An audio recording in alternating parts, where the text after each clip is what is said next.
I'm getting ready to sew a bunch of pieces of this fabric together for a really large drapery, and I have to make sure that the seam follows the pattern, and so all the buffalo are the same distance apart in this same kind of polka dot pattern.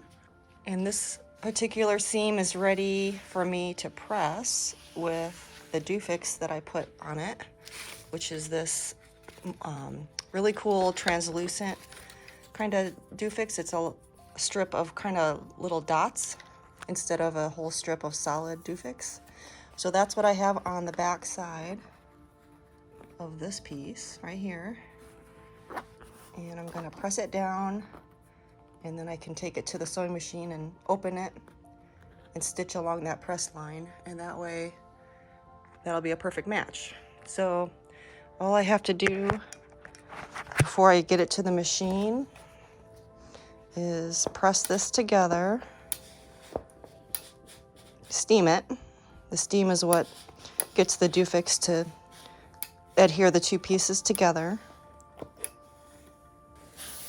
And it really is a good match because I measured the distance between the buffalo and made sure that they were staggering correctly. And before I take this to the machine, I have to have one more piece added to this 6-width panel. So I have 5 pieces already on the table ready to go.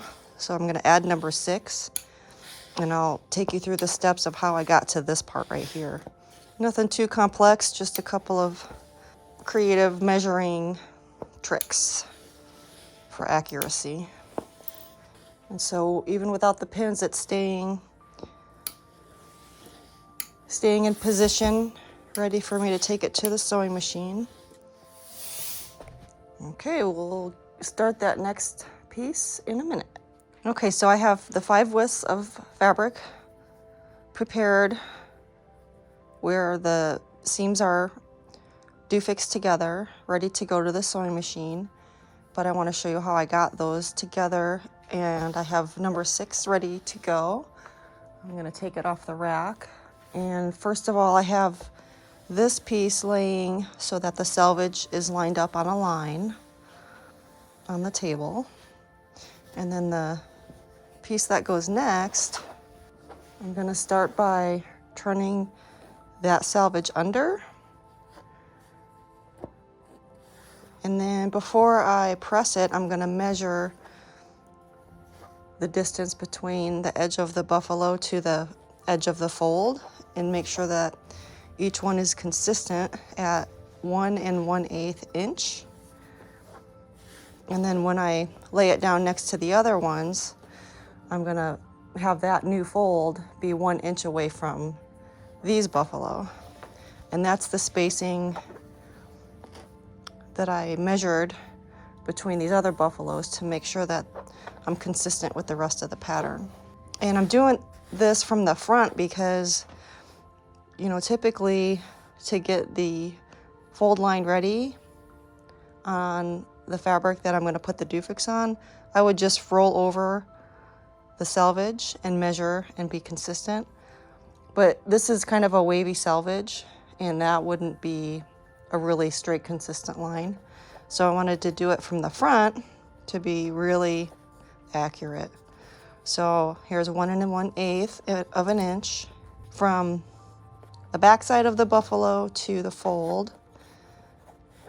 And I'm just gonna go ahead and measure each and every buffalo for accuracy. And I might skip every other one just to get the weight off the weight of the fabric off the floor. And then I can go back to this one. And I might jump around and go to the middle.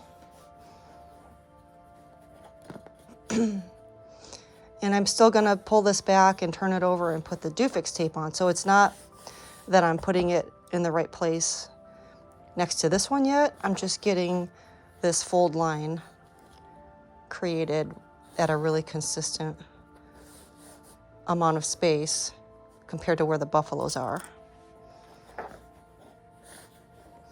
That's the part that's gonna create my perfect match. Okay, that's the last one, and now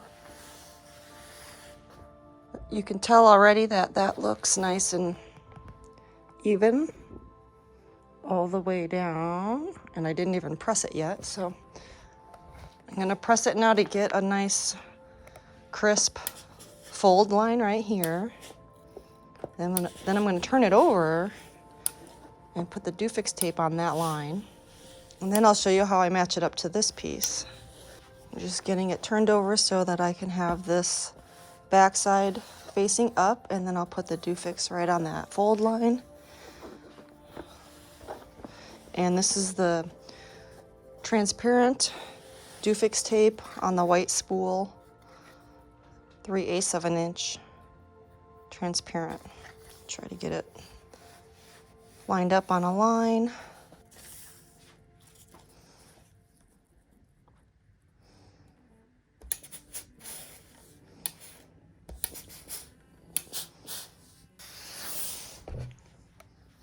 Okay, so you can see also from the back how the selvage is not exactly perfectly straight.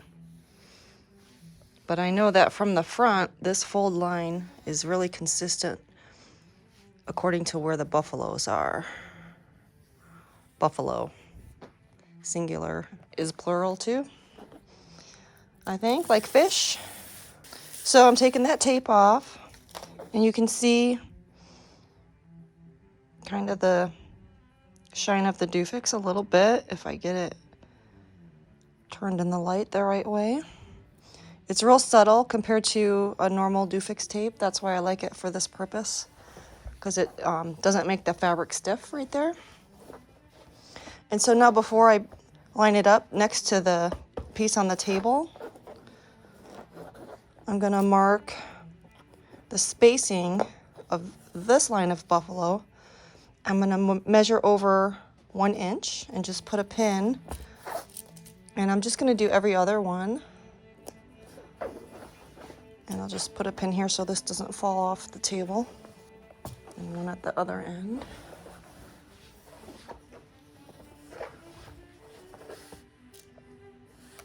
And then I can make kind of a line with a ruler at these pins, and that's my line of where the fold line goes with the Dufix tape. You'll see. Okay, so now this is gonna be really easy. And I'm just using an 18-inch ruler to do a section at a time. And you can start at the top or the bottom. I'm just starting at the bottom. And my cut line is really even at the bottom. You can see I used the buffalo, the feet to cut the bottom, so I can safely line that up right there. And then you can see as I'm lining up this fold line and I'm putting the ruler up against these two pins, that gives me a line to follow. And I can pin that down. And then you can see that I'm creating the same pattern with the buffalo being every other.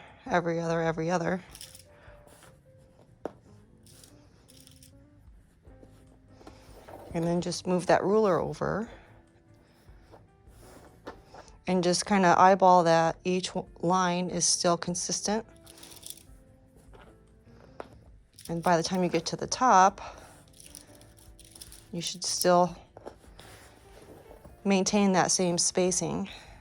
And again, if you want to jump around and at this point go up to the top and then work your way back, that's a fair method also. That way you just work it all in.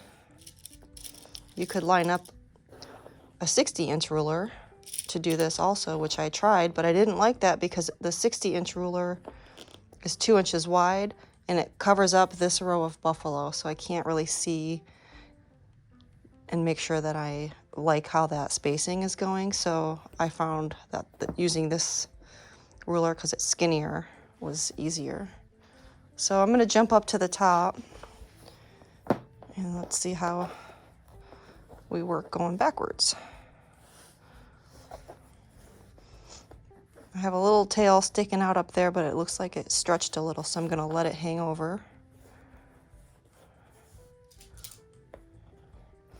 And then lay this ruler down. Actually, I'm going to pull that back down because it looks like this buffalo is a little higher than that one. Yep, that's better. The cuts are pretty accurate right here. It's not always the case where the top and bottom of your cut line up, but in this case, it's really consistent. And I like that I can see the pattern as I'm going. So it's this ruler lined up with the pins that are on this part of the fabric. After a while, it's hard to tell which pins are which, but I'm still able to check that I have a straight line by putting this ruler down against these pins. I have a little extra fabric in this area, and I'm just going to work it in, distribute it in that section, and then the iron and the sewing machine will even that out. I did notice when I was cutting that some of the cuts were slightly longer than others, which is very common in any embroidered fabric, which these buffalo are each embroidered, so for it to be as consistent as it is really rare, and I'm really happy that it's so consistent. So some of these extra little bubbles are not unusual, and they're easy to work in. Looks like I have a little extra in a couple of these areas, but that's gonna totally work in. And that's definitely better than pulling the fabric tight, either towards the bottom or towards the top, because if I did that, then my pattern would be way off, and that would be very noticeable. So by working this fabric in, by the time the extra is distributed, and then I press it and sew it, it's gonna still lay nice and flat, and you won't even know that there was a little bit of extra fabric on this top layer. Okay, so I'm pretty happy with how that is pinned down. You can see it's all on pattern. We have a nice diamond shape polka dot pattern going. So I'm gonna press it down now. And already some of those spots that had the little bit of extra fabric worked in, it's already getting nice and flat by steaming the doofix into place.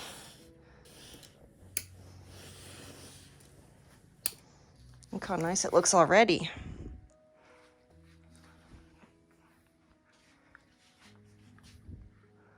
It's almost hard to see, even through the camera. Beautiful. This is the seam, right? Whoop, where is it? Right there. It's in between the buffalo. It's already kind of disappearing right there. But you can see how flat the fabric is laying. This is gonna be a really adorable drapery. It's going in the playroom of a ranch house here in Texas, so it's perfect. They actually raise animals out there.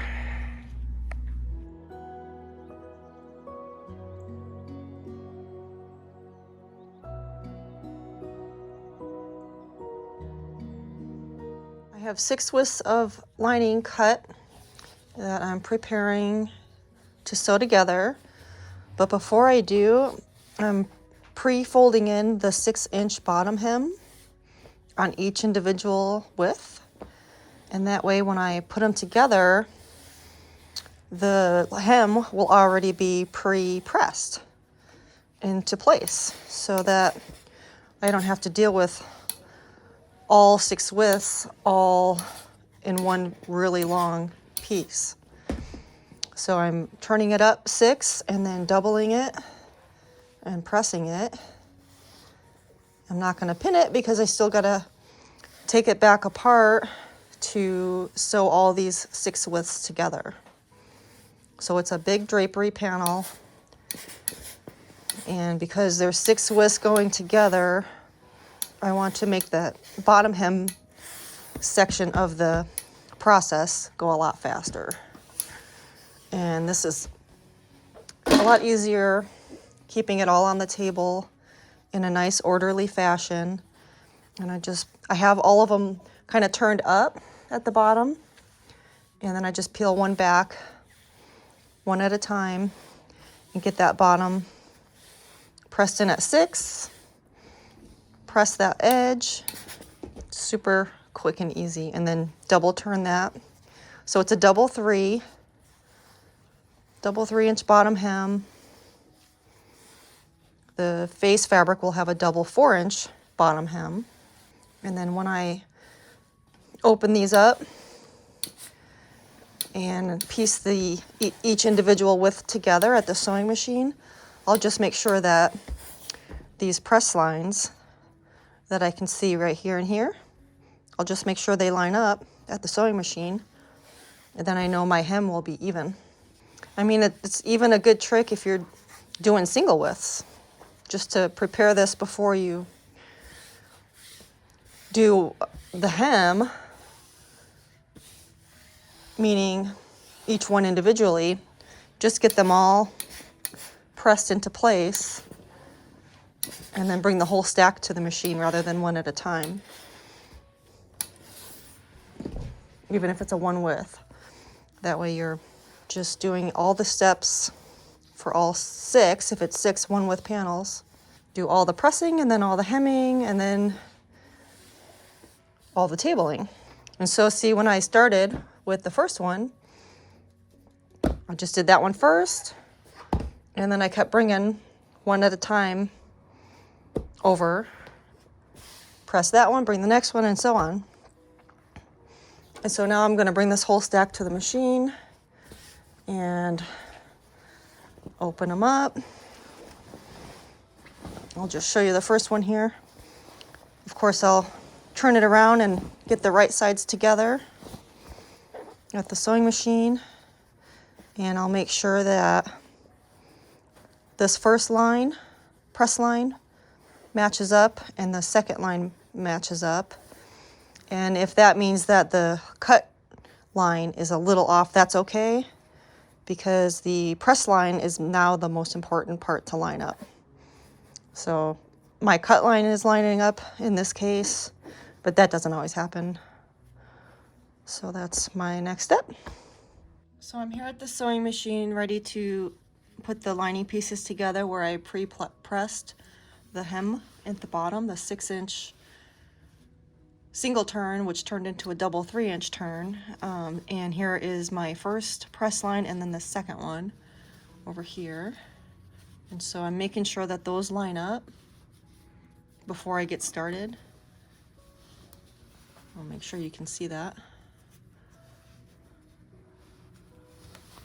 I think the lighting makes it hard to see. There's a press line right here, and here, here, and here. So I can see that they're lining up, and then I'm gonna just sew them together, and then I'll take it to the serger for a nice clean serged edge. Here we are at the end, and I have a slightly longer piece on the bottom, so that either means that this piece got cut a little bit longer or I pulled a little bit too much, which is more likely because I cut them pretty evenly, but still, you never know, that could be the case. But next time I'll pull slightly less and see if I end up even, and then that'll be my answer.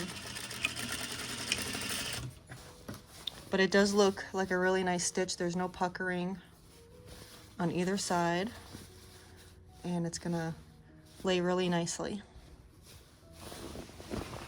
So this is gonna be 6 widths, and that's 2, the first 2. So I'm gonna grab another one, that'll be number 3, and once I get through with all 6, then I'll take them to the serger. Okay, so now I have all of these 6 widths of lining sewn together and serged, and the press, or the bottom hem is pressed into place and ready to just kind of even out and make pretty and pin.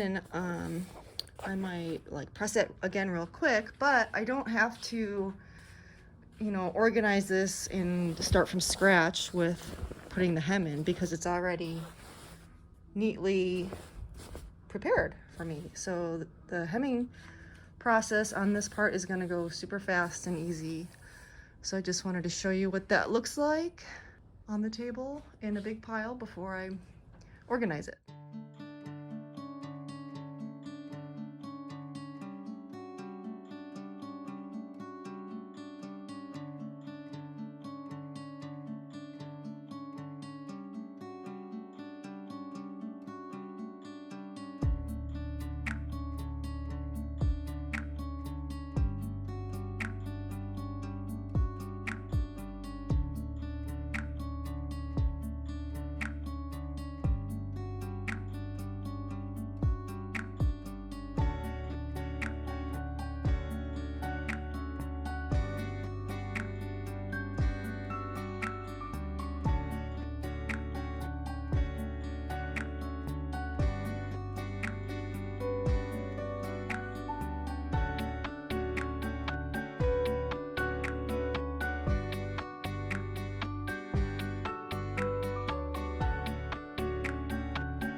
Almost finished with this 6 widths of drapery. This is 1/2 of a pair, so the total on this big drape is 12 widths. So anyway, I have to just put in the hooks on the back, and I want them to be a 1/2 inch from the top.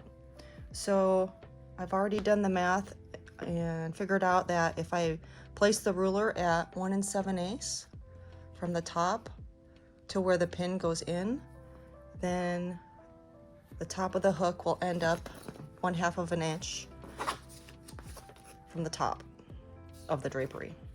So that's my mark. I'll just put the ruler at 1 7/8 and slide that hook into the fabric, and then make sure it goes right through the stitching on the pleats. So I'm at 1 7/8, and let's start that pin right in the seam. And then I'm going to use the back of the ruler to help pull it through a little bit so it's not so hard on my fingers. There's a special tool you can use to do this, but it's kind of bulky and not comfortable for me. Some people really like it. Some people would rather just do it this way, and I'm one of those people. It's easier and faster for me, but some people do like the other tool.